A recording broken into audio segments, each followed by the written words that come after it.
નમસ્કાર, મારું નામ પ્રજાપતિ નરેશ કુમાર ઓખાજી, મારું મૂળ વતન વાઘાસણ, જિલ્લો થરાદ. આજે જણાવતા આનંદ થાય છે કે મારા પરમ મિત્રો ઘણા લોકો ઇન્સ્ટાગ્રામમાં કોમેન્ટ હતી કે નરેશભાઈ પ્રજાપતિ સાહેબ તમે કેવી રીતે આગળ વધ્યા. તો આપ સૌને જણાવતા આનંદ થાય છે કે 2019માં વાત કરવા જઈએ તો બહુ લાંબી થાય છે, પણ આપણે ટૂંકમાં વાત કરીએ. 2019માં અમને પાલનપુર ખાતે માનનીય શ્રી અમૃતભાઈ જોશી સાહેબ ઉર્ફે દાઢી સાહેબ અમને મળ્યા અને એમને વાતચીત કરી કે તમે પ્રજ્ઞાચક્ષુ છો. હા સર, અમે પ્રજ્ઞાચક્ષુ છીએ અને અમે પણ એક નાનકડી મિટિંગ એટેન્ડ કરીને આવતા હતા. અને એ મિટિંગ એટેન્ડ કરીને આવતા બાદ અમને સાહેબ શ્રી જિલ્લા પંચાયત આગળ મળ્યા, એમને એમનો પરિચય આપ્યો અને અમારી જોડે નવી વાતો એમની જાણવાનો પ્રયત્ન કર્યો. ત્યારબાદ અમને સાહેબશ્રીને મેં ચરણવંદન કર્યા. સાહેબશ્રી કીધું આપ અમારા માટે ભગવાન સ્વરૂપે આપ બનીને આવ્યા છો.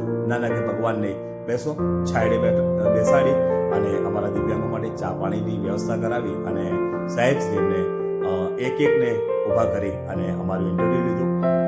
અમે 12 પાસ સંગીત વિશારદ અમારી ડિગ્રી.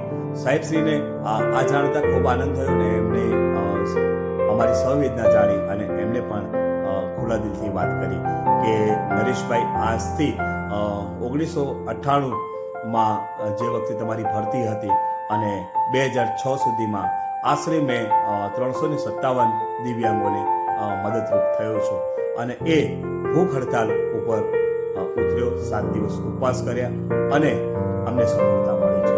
તો અમને સાહેબશ્રીની વાત જાણી અને જે વજન એમનો ઓછો થયો 7 થી 8 કિલો, તો એ પણ અમને થોડું દુઃખ થયું કે સાહેબશ્રી અમારા માટે આટલું કરી શકતા હોય. તો હવે સર, અમે જે અમારો નવો લોટ છે, અમે જે કોઈ 16માં પાસ થયેલા છે, કોઈ 17માં પાસ થયા છે, કોઈ 18માં પાસ થયા, સર હવે એમના માટે શું? સાહેબશ્રીએ વાત કરી કે આ ભરતી 2009માં બંધ કરી સ્થગિત કરવામાં આવી છે, પણ આપણે મહેનત કરીશું તો કદાચ આપણી આ ભરતીમાં ફરીથી ચાન્સ લાગી શકે. સાહેબશ્રીએ તાબડતોડ મહેનત શરૂ કરી 2021માં અને એ મહેનતનો રંગ 22માં લાવ્યો અને 22માં અંશકાલીન સંગીત શિક્ષકની ભરતી આવી અને રોજના માનદ વેતન એટલે એક પિરિયડના 1 તાસના 50 રૂપિયા એટલે 9000 અમે લોકોએ નોકરી કરી. ત્યારબાદ સાહેબશ્રીએ એમની મહેનત પુષ્કળ શરૂ રાખી. કહેતા આનંદ થાય છે કે સાહેબશ્રીની તબિયત નથી સારી, છતાંય એમને ઘરે બેસીને પણ પ્રયત્ન કર્યા અને સરકાર સુધી અમારી રજૂઆત પહોંચાડી અને આશરે અત્યારે 58 થી 59 દિવ્યાંગ મિત્રો પીએમસી શાળાઓમાં પણ જોબ કરી અને પોતાના સ્વરોજગાર થયા છે અને સારું એવું 16 થી 17 હજાર કમાય છે. તો સાહેબશ્રીનો ખૂબ ખૂબ આભાર અને હજી પણ અમારી મહેનત શરૂ છે.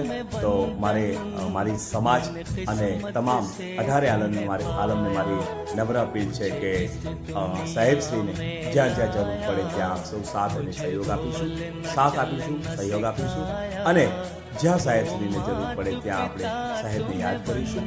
અને અમારા માટે તો સાહેબશ્રી એક આશીર્વાદ રૂપે બનીને આવ્યા છે. અત્યારે જે એવા કે કોઈ નથી હોતું, એનો પરમાત્મા હોય છે, એ અમે સાબિત કર્યું છે અને તમામ દિવ્યાંગો સાહેબશ્રીનો ફરી હૃદયથી સાહેબશ્રીના આભારી છીએ. અને મારી ફરીથી પણ નમ્ર અપીલ છે કે જ્યાં પણ માનનીય શ્રી અમૃતભાઈ જોશી સાહેબ ઉર્ફે દાઢી સાહેબ ને જ્યાં પણ સાથની જરૂર પડે ત્યાં આપણે સાથ અને સહયોગ આપીશું. આભાર. અસ્તુ.